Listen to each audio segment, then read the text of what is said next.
এই লোকগুলো মরলো এই মালিকের জন্য, সুতরাং এই বাড়ি তো আমরা রাখতে পারবো না। পশ্চিমবঙ্গের মাটিতে এবার শুরু হলো বুলডোজার শাসন। একদমই ঠিক শুনেছেন, পশ্চিমবঙ্গের মাটিতে এইবার চলে আসলো বুলডোজার শাসন, যেটা এতদিন খুব খুব খুব দরকার ছিল। যেই বুলডোজার শাসন এতদিন আমরা দেখেছি উত্তরপ্রদেশের মাটিতে, যেখানে উত্তরপ্রদেশের মুখ্যমন্ত্রী যোগী আদিত্যনাথ বারবার তিনি মাফিয়া রাজ থেকে শুরু করে অবৈধ নির্মাণকারী থেকে শুরু করে যে সমস্ত দালাল রাজ যারা আছেন তাদেরকে একেবারে ঠান্ডা করে দিয়েছেন এই বুলডোজার শাসন নিয়ে, বা এই বুলডোজার তাদের পিছনে ধাওয়া করেছে। যেটা প্রথম শুরু করেছে উত্তরপ্রদেশের মুখ্যমন্ত্রী যোগী আদিত্যনাথ, সেই উত্তরপ্রদেশের বুলডোজার অ্যাকশন আমরা দেখতে পাচ্ছি আমাদের পশ্চিমবঙ্গের মাটিতে, যেখানে সরকার গঠন করা 2 থেকে 3 দিনের মধ্যেই কলকাতার মাটিতে চালু হলো বুলডোজার অ্যাকশন। যেখানে আমরা ইতিমধ্যে জানতে পেরেছি কলকাতার একটি অবৈধ কারখানাকে একেবারে বুলডোজার দিয়ে গুড়িয়ে দেওয়া হয়েছে। এই যে কলকাতার মাটিতে যে প্রথম বুলডোজার অ্যাকশন শুরু হলো, বিজেপি সরকার যে প্রথম এত তাড়াতাড়ি যে অ্যাকশন মুডে চলে আসবে সেটা সত্যিকার ভাবতে পারিনি, যেটা এতদিন দরকার ছিল। আপনাদেরকে আমি বারবার বলছি, যেটা এতদিন দরকার ছিল। আমি চাইবো এই বুলডোজার অ্যাকশন জানি শুধুমাত্র কলকাতার মধ্যে যেন আবদ্ধ না থাকে, এই বুলডোজারের চাকা যেন এবার আস্তে আস্তে জেলার প্রতিটা জায়গায় যেন ঘোরে। এই বুলডোজারের চাকা যেন সেই সমস্ত দুর্নীতিবাজ, সেই সমস্ত দালালবাজ, সেই সমস্ত রংবাজ, সেই সমস্ত মাফিয়াবাজ যারা দুর্নীতি করে বেড়ায়, যারা অবৈধ কাজকর্ম করে বেড়ায়, তাদের পেছনে যেন ধাওয়া করে এই বুলডোজার বা এই জেসিবি গাড়ি। আপনারা দেখছেন সাজবেলা আর আমি রয়েছে সুজা। যদি ভিডিওটা ভালো লাগে না, অবশ্যই চ্যানেলটিকে সাবস্ক্রাইব করে পাশে থাকবেন, এটা আপনাদের কাছে আমার অনুরোধ রইল। দেখুন, এই যে বুলডোজার গাড়ি বা জেসিবি গাড়ি আপনারা যাই বলুন না কেন, এটা যে পশ্চিমবঙ্গের মাটিতে যে আগে ছিল না এমনটা নয়, আগেও ছিল। তবে আপনারা বুলডোজারকে দেখেছেন কোথায়? যেখানে রাস্তার কাজে, কারো কারো বাড়ির কাজে, কখনো পুকুরের কাজে দেখতে পারেন, অনেক প্রাইভেট কাজেও বুলডোজারকে দেখেছেন। তবে এই বুলডোজার যে সে সমস্ত দুর্নীতিগ্রস্ত মানুষদের কাছে যে একটা অশনি সংকেত হয়ে দাঁড়াবে, সেটা কিন্তু সত্যিই ভাবার বিষয়।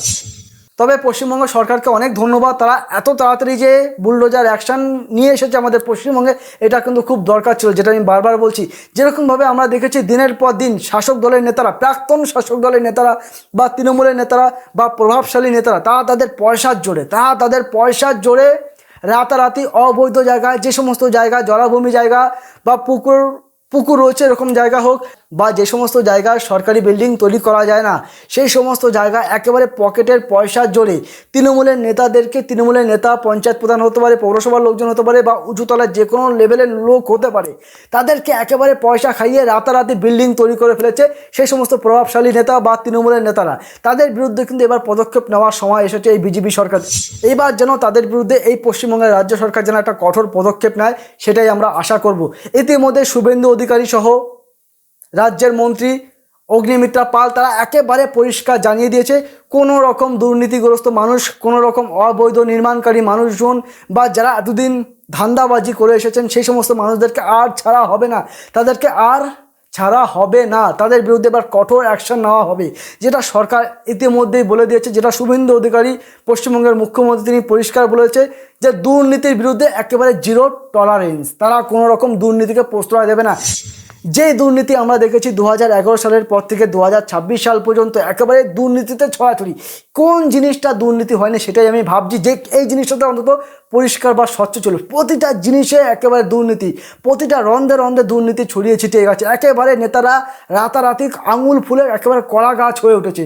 তারা রাতারাতি, আমি এমনও দেখেছি, এমন নেতারা আছে যারা আগে একটা সময় বিড়ি খেয়ে তাদের দিন কাটতো, তারা একটা সময় বিড়ি খেত, সেই সমস্ত নেতারা এখন রাতারাতি ফুলে পেঁপে ঢোল হয়ে গেছে। তারা কিভাবে তাদের এত উন্নয়ন হলো, কিভাবে তারা এত রাতারাতি তাদের সম্পত্তির পরিমাণ বাড়িয়ে ফেললো, সেটাও কিন্তু তদন্ত করা দরকার। আমি রাজ্য সরকারের কাছে অনুরোধ করব, আমি মাননীয় শুভেন্দু অধিকারী মহাশয়ের কাছে অনুরোধ করব, আপনারা সেই ব্যাপারটাও দেখুন কিভাবে এই সমস্ত দুর্নীতিগ্রস্ত নেতারা, আপনারা খুব ভালো করে জানেন, শুধুমাত্র কলকাতা নয়, কলকাতার পাশাপাশি জেলার প্রতিটা জায়গায়, একেবারে পঞ্চায়েত থেকে পৌরসভা থেকে শুরু করে জেলার প্রতিটা জায়গায় কম বেশি কিন্তু এরকম অনেক দুর্নীতিগ্রস্ত নেতারা বা দুর্নীতিগ্রস্ত প্রভাবশালী মানুষদের কিন্তু আপনারা খুঁজে পাবেন। তাদেরকে ইমিডিয়েট অ্যাকশন মুডে, তাদের বিরুদ্ধে ইমিডিয়েট অ্যাকশন আপনারা নিন। তারা কিভাবে রাতারাতি 2011 সালের পর থেকে 2026 সাল পর্যন্ত কিভাবে তারা রাতারাতি এত ফুলে ফেপে উঠল, সেই বিরুদ্ধেও আপনাদের তদন্ত করতে হবে। আজ সে সমস্ত নেতারা কিভাবে দিনের পর দিন একেবারে সরকারের ছাড়পত্রকে তোয়াক্কা না করে তারা রাতারাতি আমি এটাও দেখেছি পুকুর বোঝাই করে তারা রাতারাতি বিল্ডিং তৈরি করে ফেলেছে। দেখুন, শুভেন্দু অধিকারী মহাশয়ের কাছে কিন্তু আরও একটা বড় চ্যালেঞ্জ। তৃণমূলের নেতা থেকে শুরু করে, মন্ত্রী থেকে শুরু করে, তৃণমূলের ছোট বড় মাঝারি যে কোনো নেতা হোক বা যে কোনো প্রভাবশালী নেতা হোক, যাদের পয়সার প্রচুর এখন মানে বিরাট পয়সা করে যারা করে ফেলেছেন, যারা দুর্নীতিকে সামনে রেখে প্রচুর টাকা পয়সার মালিক হয়েছেন, সেই সমস্ত মানুষজন থেকে শুরু করে, নেতা থেকে শুরু করে, এমনকি বিজেপিরও যদি কোনো নেতা জড়িত থাকে তাদের বিরুদ্ধে দ্রুত অ্যাকশন নিন। এই রাজ্যে গত 15টা বছর 2011 সালের পর থেকে রন্ধে রন্ধে প্রতিটা ছন্দে ছন্দে দুর্নীতি, একেবারে দুর্নীতিতে ভরে গেছে এই রাজ্য, যেখানে একাধিক নেতারা ফুলে ফেঁপে উঠেছে। আবারও বলছি, যেখানে একাধিক নেতারা ফুলে ফেঁপে উঠেছে। তাদের একটা সময় বিড়ি জুটতো কিনা আমি জানি না, তারা এখন তো বিরাট বিরাট কিছু করে ফেলেছে। তো আমি মনে করি আপনারা যেমন কলকাতার তপসিয়ার সেই চামড়ার কারখানা যেরকম ফার্স্ট বুলডোজার চালু করলেন, তাই সেই চামড়ার কারখানা যেরকম আপনারা গুড়িয়ে দিলেন, সেই একই রকমভাবে শুধুমাত্র কলকাতাকে ফোকাস করলে হবে না। আমি আবারও বলছি, শুভেন্দু অধিকারী মহাশয়ের কাছে আমার একটা অনুরোধ থাকবে, শুধুমাত্র কলকাতাকে ফোকাস করলে হবে না, কলকাতার পাশাপাশি পুরো জেলায় যেন এই বুলডোজারের চাকা যেন এবার ঘোরে, প্রতিটা জেলায় জেলায় যেন এই বুলডোজার অপারেশন যেন চালু করা হয়, সেটা আমি অনুরোধ করব। দেখুন, আমি আবারও বলছি, এই বুলডোজার শাসন কিন্তু প্রথমে উত্তরপ্রদেশের মুখ্যমন্ত্রী যোগী আদিত্যনাথ তিনি শুরু করেছেন। তিনি অনেক মাফিয়াদেরকে একেবারে দমন করেছেন, তিনি তাদেরকে ঠান্ডা করে দিয়েছেন এই বুলডোজার চালিয়ে। আমি আবারও বলছি, এই বুলডোজার নিয়ে অনেক তর্ক থাকতে পারে, অনেক বিতর্ক থাকতে পারে, যোগী আদিত্যনাথকেও নিয়েও বিতর্ক আছে।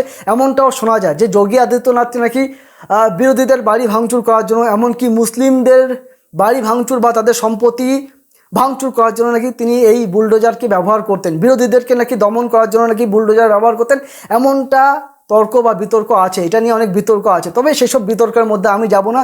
আমি চাই সেই বুলডোজার নীতি বা সেই বুলডোজার শাসন, যেই বুলডোজার এবার শুধুমাত্র উন্নয়নের কাজে না, সেই বুলডোজার এবার শাসন করতেও যে ব্যবহার হয়, সেটা আবার জানা দরকার মানুষের, সেটা এবার জানা দরকার সেই সমস্ত প্রভাবশালী মানুষদের। এবার জানা উচিত যে বুলডোজার কিন্তু এবার তাদের পেছনে ধাওয়া করতে পারে। সেই বুলডোজারের শাসন ব্যবস্থা আমাদের যেহেতু পশ্চিমবঙ্গের মাটিতে একবার ঢুকে গেছে, এইটা যেন চালু থাকে। আমি দেখেছি পশ্চিমবঙ্গের প্রাক্তন মুখ্যমন্ত্রী মমতা বন্দ্যোপাধ্যায় তিনি কলকাতার হাইকোর্টে গিয়ে তিনি নাকি এমনটাও বলেছেন যে এটা পশ্চিমবঙ্গ, এটা উত্তরপ্রদেশ না, উত্তরপ্রদেশের মতন কেন বুলডোজার এই পশ্চিমবঙ্গের মাটিতে চালু করা হচ্ছে, সেটা নিয়ে তিনি কোর্টে নাকি একটা প্রশ্ন তুলেছেন, যেটা আমরা বিভিন্ন সংবাদ মাধ্যমে অন্তত আমি জানতে পেরেছি। তো আমার কথা হচ্ছে এটাই যে উত্তরপ্রদেশের যে শাসন ব্যবস্থা চালু হয়েছে, উত্তরপ্রদেশে নাকি অনেকটাই সাকসেসফুল তারা এই বুলডোজারকে কাজে লাগিয়ে। শুধুমাত্র বুলডোজার দিয়ে যে পুকুর খনন বা রাস্তাঘাট উন্নয়ন বা কারো বাড়ির উন্নয়ন করলে হবে না, এই বুলডোজার সেই সমস্ত মানুষদের পেছনেও বুলডোজার যেন এবার চলে, সেটা কিন্তু আমার মাথায় রাখতে হবে। এই পশ্চিমবঙ্গের রাজ্য সরকার শুভেন্দু অধিকারী মহাশয় তিনি যেটা বারবার বলছেন, দুর্নীতির ক্ষেত্রে কোনো রকম ছাড় দেওয়া হবে না। যারা এতদিন দুর্নীতি করেছে প্রত্যেককে ধরা হবে। যে সমস্ত ছোট বড় মাঝারি যে সমস্ত নেতারা দুর্নীতি করছে, আগে যারা দুর্নীতি করেছে, কোনো রং না দেখে, আমি আবারও বলছি, কোনো রকম রং আপনারা দেখবেন না, রং ছাড়া সেই সমস্ত নেতাদেরকে আপনারা তলব করুন, তাদেরকে আপনারা ডাকুন, তাদেরকে নোটিশ পাঠান, তাদের বিরুদ্ধে কঠোর ব্যবস্থা নিন। দেখুন, আমি ইতিমধ্যে যেটা জানতে পেরেছি, রাজ্যের মন্ত্রী অগ্নিমিত্রা পাল তিনি পরিষ্কার বলেছেন যে যে সমস্ত মানুষ এই কলকাতার বুকে অলরেডি অবৈধ নির্মাণ করেছেন তাদের বিরুদ্ধে নোটিশ পাঠানো হচ্ছে, তাদেরকে সংযত হওয়ার বার্তা দিয়েছেন, তাদেরকে একেবারে সাবধান হওয়ার বার্তা তারা দিয়েছেন। যদি সে সমস্ত অবৈধ নির্মাণকারীরা বা সে সমস্ত অবৈধ মানুষজন বা সে সমস্ত বেশি চালাক মানুষজন তারা যদি এবার সতর্ক না হয়, তাহলে কিন্তু তাদের বিরুদ্ধে এবার কঠোর ব্যবস্থা নেওয়া হবে। সেটা কিন্তু অগ্নিমিত্রা পাল একেবারে পরিষ্কার জানিয়ে দিয়েছেন, কোনো রকম ছাড় দেওয়া হবে না, কোনো রকম কাউকে ছাড়া হবে না।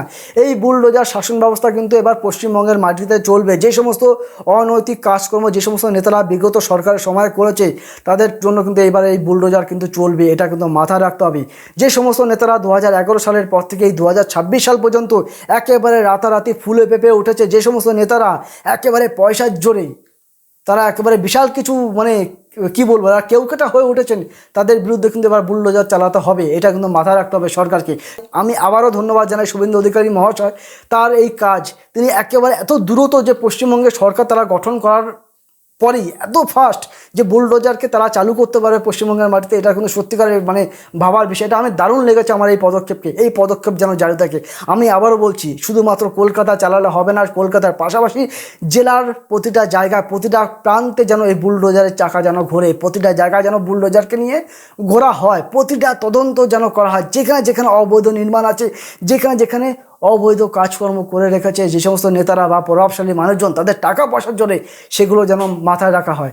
আমরা দেখেছি অনেক সাধারণ মানুষ, গরিব মানুষ, তারা সরকারি ঘর পায়নি, তারা একটা ঘরের জন্য দীর্ঘদিন ধরে তারা দাবি করেছে। অনেক মানুষ আছে ঘর পেয়েছে, কিন্তু তারা দীর্ঘদিন পরে, আগে তৃণমূলের নেতারা নিয়েছে, প্রভাবশালী মানুষজন নিয়েছে, তারপর তারা সাধারণ মানুষ পেয়েছে। আবার অনেক মানুষ এখনও পর্যন্ত ঘর পায়নি। কিন্তু এদিকে দেখছি আমরা প্রভাবশালী মানুষজন বা তৃণমূলের নেতারা রাতারাতি একের পর এক বিল্ডিং বানিয়ে ফেলছেন। সেই জায়গাটা বৈধ হোক বা অবৈধ হোক, তার কোনো ধারে কাছে তারা যায়নি। তারা একেবারে পয়সার জোরে, পঞ্চায়েতের লোকজন হোক, পৌরসভার লোকজন হোক বা সরকারের উচ্চপদস্থ লোকজন হোক, তাদেরকে একেবারে পয়সা খাইয়ে, একেবারে মানে পেট থেকে শুরু করে গলা অবধি তাদেরকে পয়সা খাইয়ে, তাদেরকে দিয়ে নানা রকম অপকর্ম তারা করে ফেলেছেন। এইসব কাণ্ড কারখানা যেন এবার বন্ধ হয়। আপনারা যে অপারেশন শুরু করছেন সেটা যেন চালু থাকে, সেটা যেন জারি থাকে। আপনাদের পাশে সাধারণ মানুষ আছে। এই অপারেশন যেন কখনো বন্ধ না হয়, সেটা আপনাদের কাছে আমার অনুরোধ থাকবে। তাহলে চলুন, ভিডিওটা আমি এখানে শেষ করছি। যদি ভিডিওটা ভালো লাগে অবশ্যই চ্যানেলটিকে সাবস্ক্রাইব করে পাশে থাকবেন।